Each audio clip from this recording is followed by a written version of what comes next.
शिक्षित होने का मतलब क्या है? What does it mean to be educated?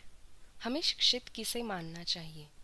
पहले वे जो रोज़ाना आने वाले हालात का सामना सही ढंग से करते हैं और वे जो हालात से सामना होने पर सही निर्णय लेने और सही कदम उठाने में शायद ही कभी चूकते हो। दूसरे वे जो दूसरों के साथ व्यवहार में बड़प्पन दिखाते हैं, दूसरों के अप्रिय व्यवहार और बातों का बुरा नहीं मानते और अपने सहयोगियों के साथ उतने भले होते हैं जितना कि एक इंसान हो सकता है।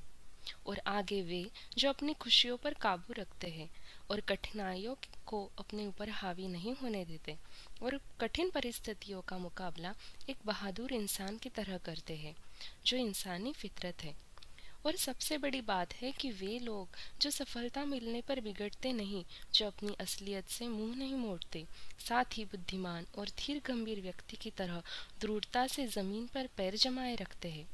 तुक्के से मिली अच्छी चीज़ों पर खुश होने के बजाय जन्म से मिली काबिलियत पर और बुद्धि से प्राप्त कामयाबियों पर खुश होते हैं। खुश होने की ऐसी प्रवृत्ति उनके बचपन से ही होती है।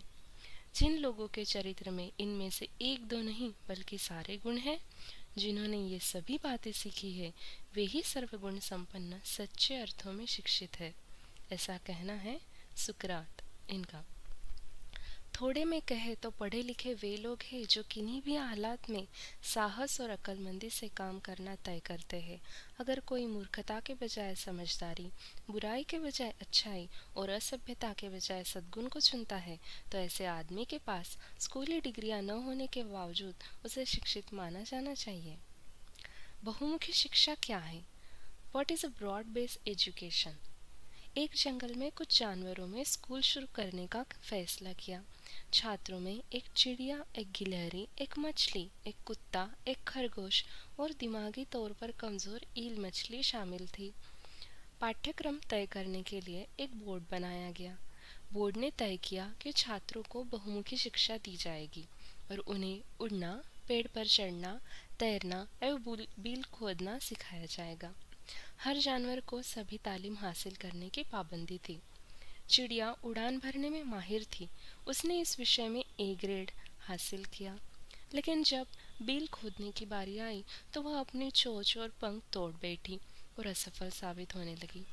इस नाकामयाबी का उस पर ऐसा असर पड़ा कि जल्द ही उसने उड़ान भरने में सी ग्रेड मिलने लगा।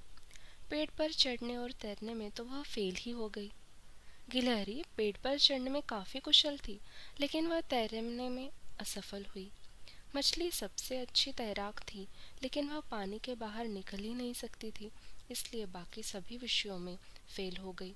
कुत्ता स्कूल गया ही नहीं, उसने फीस भी जमा नहीं की और प्रबंधकों से इस बात को लेकर झगड़ता रहा कि पाठ्यक्रम में भौंकना भी शामिल किया जाए।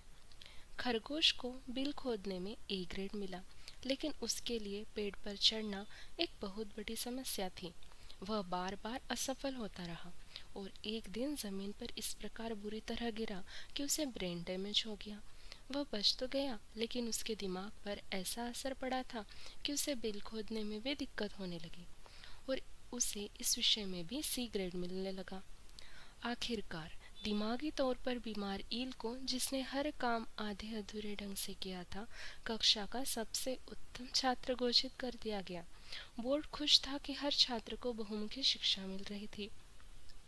सही मायने में बहुमुखी शिक्षा छात्रों को जिंदगी के लिए इस ढंग से तैयार करती है कि उनमें मौजूद किसी क्षेत्र विशेष से संबंधित योग्यता और क्षमता भी बरकरार रहे।